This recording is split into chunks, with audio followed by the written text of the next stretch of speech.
Hi, everyone. Thank you for being here and welcome to this great event. It's truly an honor to introduce our speaker today. And as Vancouverites, there's a lot to be proud of our airport that we call home here. It's more than a transportation hub. It's an innovation industry and a pillar for career development, for growth, and for transportation across Canada, and a gateway to Asia Pacific. Over the past year, the airport's delivered and advanced several major infrastructure initiatives to support the long-term operational reliability, and most notably, YVR just finished last year its major program of rehabilitation for the North Runway, which is a fantastic achievement, a one-of-a-kind project. YVR is also advancing more projects in terms of sustainability and reliability, in terms of energy consumptions, and becoming a pillar of innovations in that sense as well. Now, we've already heard that YVR has been named the best airport in North America by Skytrax, just by my introduction here. But I think it's worth mentioning again that it's an unprecedented 15th time in a row, and we're also in the top 10 airports in the world.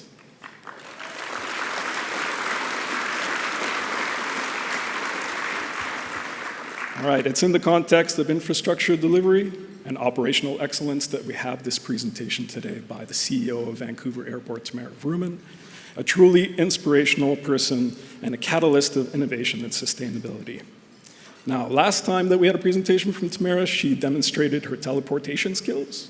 So we're anxious to see what Tamara's got in the store for us, but for now, she'll be up on stage in just a moment. I'll ask you to turn to the nearest screen towards you and get prepared to take off for YVR's Greater Vancouver Board of Trade Global Annual Address.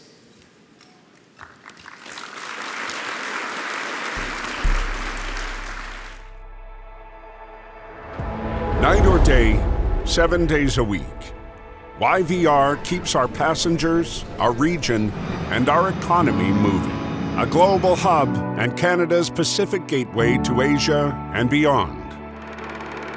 A role the airport has proudly played for nearly 95 years. But in 2025, we did more than just move people and products. We strengthened the foundation beneath every takeoff and every landing through key projects like the modernization of our North Runway. We electrified ground fleets and supported our airline partners in adopting sustainable aviation fuel. Key steps on our roadmap to net zero by 2030.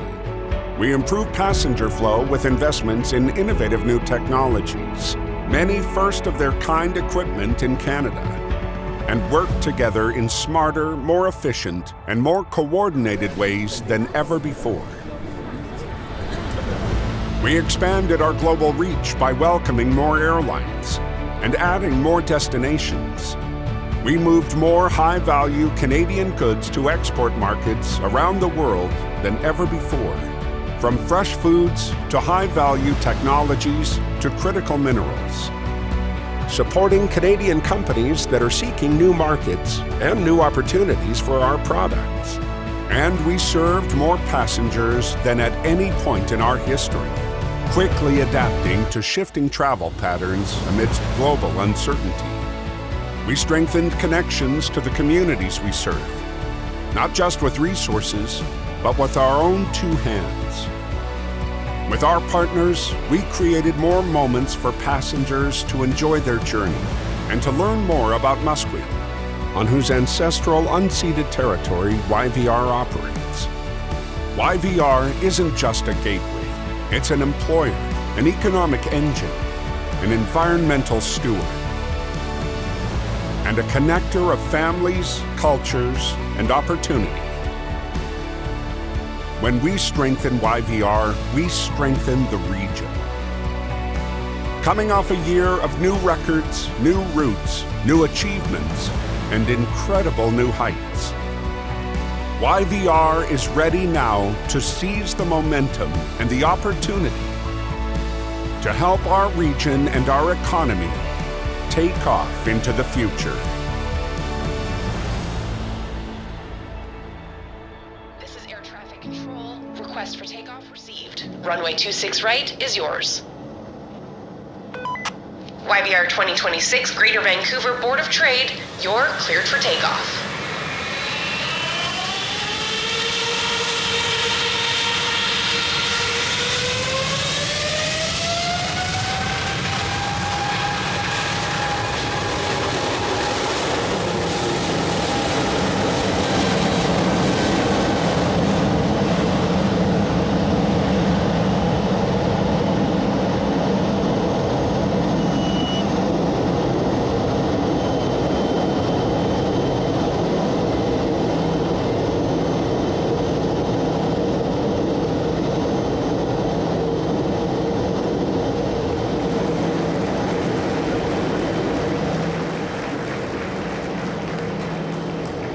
Good afternoon, everyone. I must admit, I love that video. Did you not love that video? Yeah, it was fantastic. Fantastic. Welcome, everyone. I really appreciate seeing so many partners out here this afternoon, a sunny afternoon, to hear what's new at YVR. We've really tried to create and bring the airport experience into the room. You saw the e-gates. You've got some of our great food and beverage offering on the table. And I think I was talking to David from Air Canada. We have attendance that is a little over 2 very large wide-body aircraft in the room today with slightly more legroom, huh? Yeah. So sit back. We're going to talk a little bit about what's new at YVR. But before I do, I also want to have a few moments to say a few thank yous. Thank you very much to Councillor Michelle Point for coming in at the very last minute to get us welcomed and started in such a good way. Thank you, Councillor Point. Also, thank you to Stantec, to Carl, and to Bridget, your fantastic partners that allow us to do what we do. And I wouldn't be a good CEO if I didn't thank my board of directors, who are also in the room. Wave your hands, board. There they are. There they are.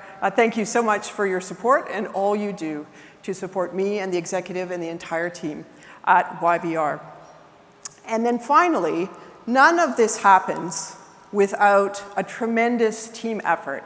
And one of the things I'm particularly proud of this presentation time is that all of what you see around you, on the table, the screens behind me, the fantastic footage, was all done by our YVR in-house team. Tremendously talented people bringing all of this together. Please join me in thanking them for being so thoughtful in how they support us today. And we've got a great group of volunteers here in the room and a team back at YVR that are watching, and of course the people who are keeping the airport running while we're here. Thank you for all you do. Everything we talk about here today and I talk about is thanks to your hard work. I think the video captured it well. You know, we had a fantastic year in 2025. You heard we had record passenger growth, and by record I mean record in the last 100 years record, as well as record cargo volumes. And we're on track to achieve similar growth this year. We strengthened our role as Canada's gateway to Asia, while also diversifying our routes. That's very, very important in a time like this, because while we have a very fantastic role to play as BC's airport, we increasingly see our opportunity to really connect to markets around the world. And we performed at a scale that's bigger than our local population. And why that matters in the airport business is because by having 30% of our traffic connecting passengers that connect through YVR without getting out of the airport, but are on their way from international to other international or other destinations, they really support routes that allow all British Columbians to access the network at a rate and scale that wouldn't be possible without it. And as you saw in the video, we have been really making investments not only in our passenger experience, but also in our core infrastructure. I just want to take a moment to talk to you a little bit about the North Runway program. We have several people in the audience who really helped us with that project, from Kiewit, from TriStar to AmRise, really bringing that alive. And what you see here was 200 people going out each and every night to scrape, resurface 150 meters at a time, 3,000 meters in total, repaint the lines, make sure the lights were all there, inspected and reopened by 6 o'clock in the morning each and every night. They didn't disrupt one flight, either cargo or passenger, in order to keep that vital piece of infrastructure alive. I've heard from airports around the world that are wanting to know how we did it and hoping to have this introduced at their airport. We also have advanced our sustainability in very meaningful ways. You know, we're very, very conscious of the fact that we operate on a land base. We're a land-based business. And Sea Island is, of course, in one of the most important river deltas in the province. So our commitment to cut our own emissions, accelerate sustainable aviation fuel adoption is very, very important to what we do. Last year, we sold $11.7 million in SAF credits to the airlines that use YVR, both a testament to the opportunity for sustainable aviation fuel, but also the fact that airlines are also keen to access this important fuel source. And we're working with the province of British Columbia to ensure that we can broaden access to sustainable aviation fuel.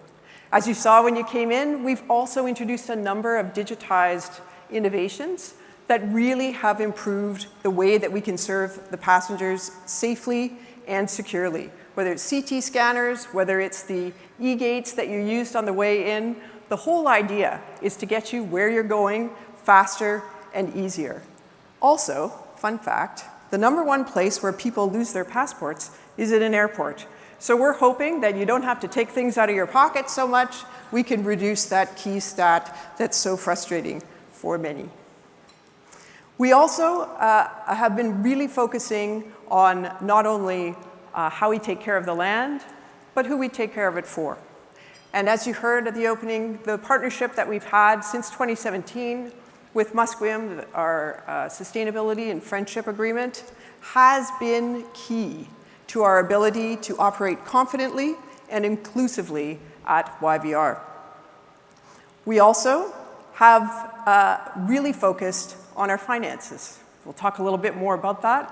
Obviously, a good year of growth contributes to the bottom line, but we've been very, very careful stewards of the resources that we have, including financially.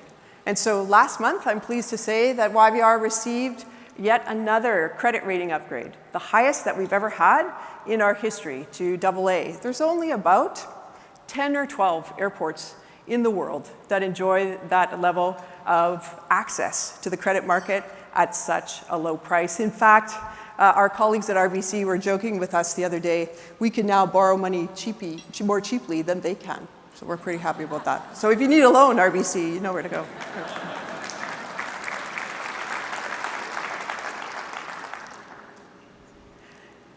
We did this all by continuing to focus on our people. You know, we say at YVR that working at an airport is a team sport. Not one of us can do anything that we do without the work and the cooperation and the support of many, many other people. It is truly an ecosystem. And so we've continued to invest in our people in a time when other industries have been laying off, we have been hiring. In fact, we just put out our call for co-op students, right? It's the time of year when we're all looking forward to welcoming young people into our organizations for the summer term.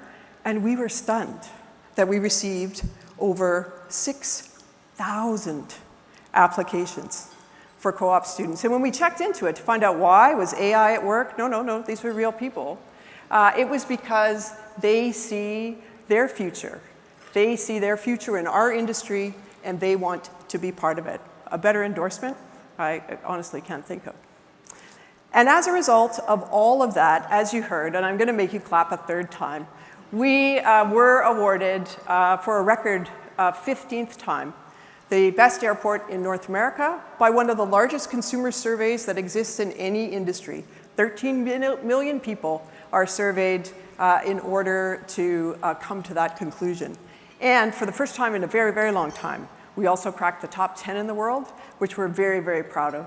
And we also know that our colleagues at Air Canada voted the best airline in North America. Please join me in congratulating all the people that made those SkyTech wins possible.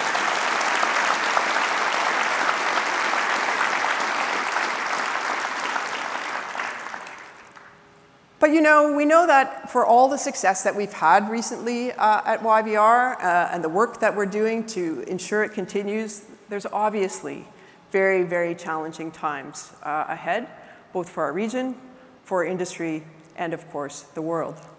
And it is affecting our business. We are seeing the effects of the change. We continue to see there is a shift. Fewer Canadians, traveling to the US. Interestingly, travel by Americans from the US to Canada has stayed relatively buoyant. So they continue to come. We saw that in the spring break period just a few weeks ago. But we're also seeing significant growth domestically and particularly internationally. Asia Pacific up 15%, as well as other international routes up about 10% year over year. And that gives us opportunity for new routes. Airlines are coming to us with new destinations and also expanding the frequency of existing destinations. Just to name a few, Mexico City, Costa Rica, first inaugural service to Sapporo, daily to Beijing. Bangkok is now year-round, expanded service to Seoul, more service to Hong Kong, more service to Tokyo, and the list goes on. All of that service not only provides more access for you, your businesses, your friends, your families to make those vital human connections, it also supports a growing cargo business. In fact, every flight that we introduce, one flight weekly over the course of a year, that amounts to about $54 million and up to $500 million in additional cargo shipped. So these flights are very, very valuable, not just to YVR, but to our region and to our economy. We are also seeing that the situation in the Gulf, of course, is something that we're monitoring very, very carefully. You've all heard about the fuel impacts, what that effect is having on rerouting aircraft, and. We don't have direct service to that part of the world, so we're not being affected that way. But of course, we are seeing some effects in terms of the cost of fuel and some changes in travel patterns going forward. But by and large, what we always say is travel is like, and trade, they're like water. They get blocked one way, they find another way. And that's what we're seeing in the Gulf. In fact, our colleagues, some of our cargo shippers, handlers have said that since the Gulf conflict, they've seen traffic through YVR, for cargo in particular, virtually double over the course of 7 to 10 days. Why is that? A lot of Asia cargo used to go through the Persian Gulf into the region and connect into Europe, now is finding a safer and more secure passage from Southeast Asia through YVR, connecting not only to other points in North America, but as a bridge to Europe. In the years ahead, we see the same opportunity to continue to strengthen trade as we've seen in strengthening our passenger volumes. By being a connecting hub, we can be a connecting hub for cargo as well as passengers. And the synergies we get by doing those two things together allow us to grow it efficiently and at scale. We have a strategic geographic advantage, but we also have a strategic business model advantage, which we feel is very, very important, not only for us, but for the region. We recently took some time to say, okay, so if we have an opportunity to continue to grow, who benefits and where do we see the impacts of what we do? And we recently completed a study with a local firm, MMP, to take a look at the economic impacts of YVR on the region. And here's the stats. They're actually quite interesting. They've changed. We did it 2 years ago, and there's quite a significant change over the last 2 years. 28,000 people come to work each and every day at YVR. That's an amazing number, and it's up by 8%, as you can see from the last time we did the study 2 years ago. Across British Columbia, that amounts to about 115,000 jobs created province-wide, and just shy of 130,000 nationwide. When we take a look at the GDP, that's $13.5 billion that YVR alone contributes to our provincial economy, up $1 billion years, or $1 billion. $1 billion years would be a long time.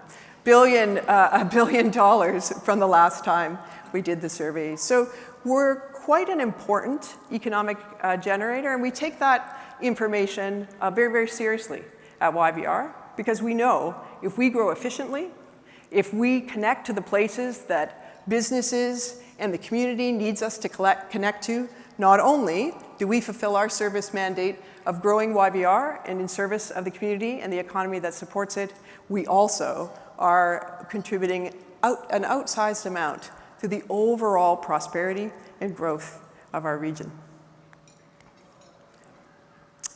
The other thing that we've been focusing on and that you've heard a lot about is, well, the idea that expanding trade is not exactly new. We've been talking about it as a country now for the last 12 months. And we have some bold targets to double exports through investments over the next decade issued by the Government of Canada. But we see an opportunity that is different from many of the parts of the economy that will need to have investments in order to make that happen. Unlike many of our airports colleagues, frankly, across the country and elsewhere around the world, YVR doesn't need to make billions and billions of dollars in investments in new terminals, in new runways, in order to grow. Thanks to the investments that we've been making a bit at a time, smart investments in technology and resilience to make us more efficient, partnership with airlines and others, we have created a platform that allows us to be ready now. We are ready, as I told the Prime Minister when he was through YVR in January, to take on all of that new business and all of that new traffic the minute that it comes to YVR. And so we're very, very excited about the fact that we think we have an opportunity not only to continue to grow in service of YVR and what we do, but in service of the economy. And we have the opportunity to do it a little sooner, maybe be the catalyst, the leading part of the economic ecosystem that will allow us as a province to thrive and prosper. We're continuing to invest for all of our colleagues in the construction and engineering services in the room. We continue to invest about $300 million a year, so don't worry about that, in our ongoing infrastructure to make sure that we continue to be ready for the changes and the shifting patterns and some of the uncertainty that we see ahead. And so recently I had an opportunity to travel to Hong Kong and Singapore just to start to understand where exactly we might be able to see this incremental growth.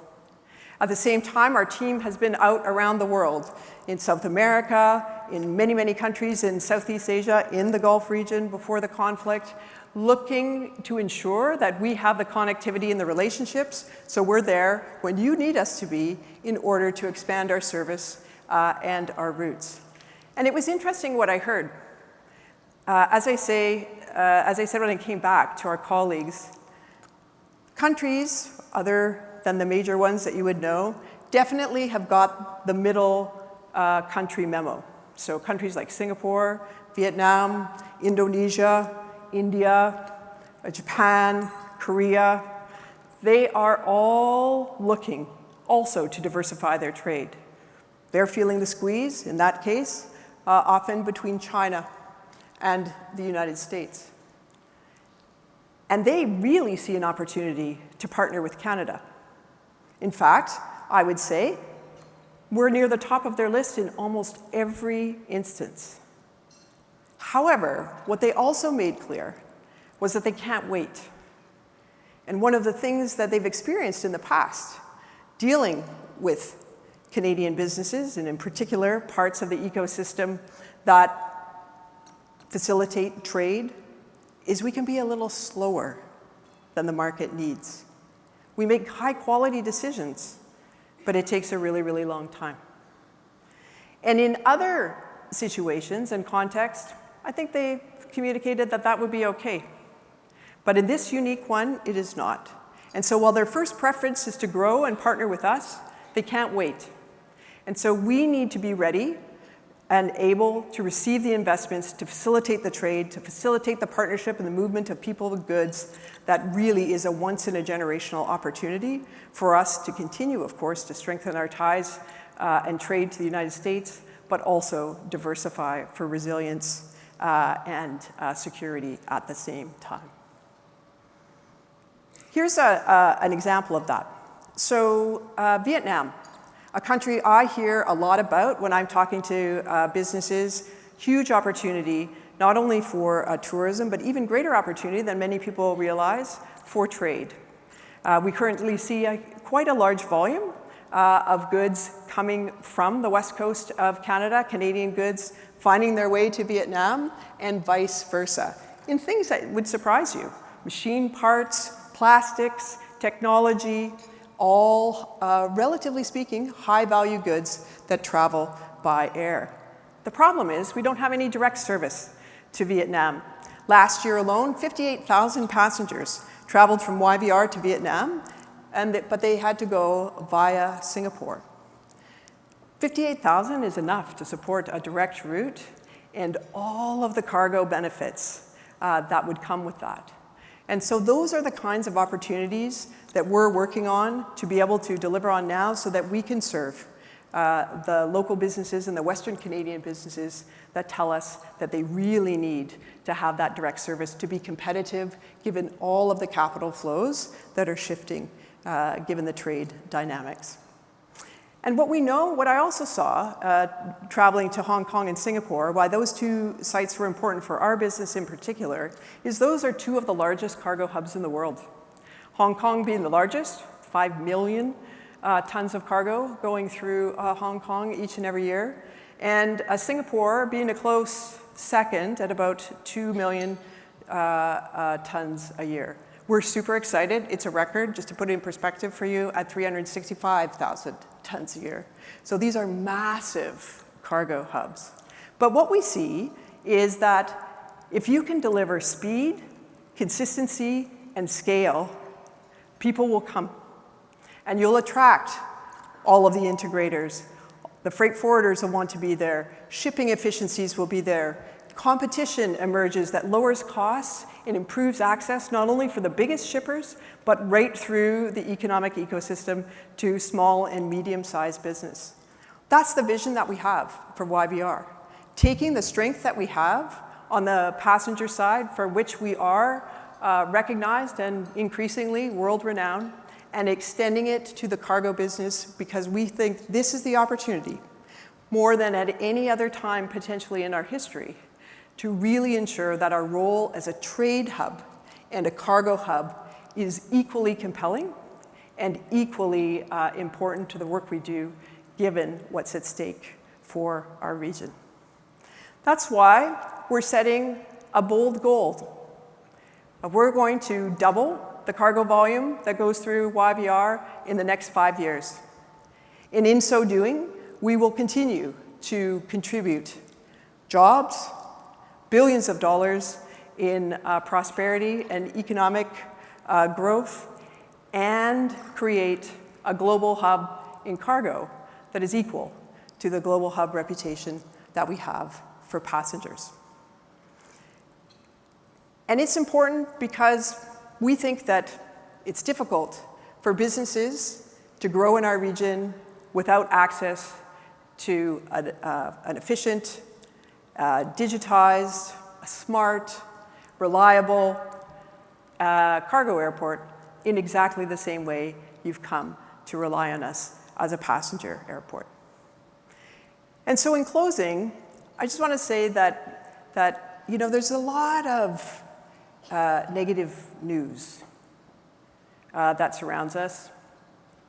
And there's a lot of challenges, candidly, that we have as a province and as a region, particularly when it comes to economic growth in the future. I was so personally heartened to see, you know, on the one hand, maybe says there's not that many co-op jobs elsewhere, but of course, on the other hand, that people see, young people see a future in what we're doing and they want to be part of it.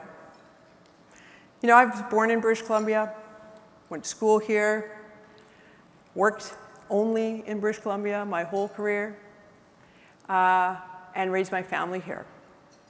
And I believe in the region, but we have work to do. And that's why I'm so excited that we have this crown jewel in our midst that I'm lucky enough to be the caretaker of for a few years. But many, many people before me helped create the excellent airport that is YVR to really punch above our weight and to contribute today and tomorrow, not 5 or 10 years from now, to the significant economic challenges and create opportunities out of them in a way that British Columbia has many, many times in the past, but is needed more than ever now. And so I look forward to taking your questions on how we're going to do exactly that. Thank you so much for spending some very sunny hours here in this room, learning a little bit about what we're doing at YVR, taking a look at our beautiful airport and don't I have the best office? It's a fantastic organization with fantastic people, and we're at a point in time where we can play a fantastic role in our future. Thank you so much.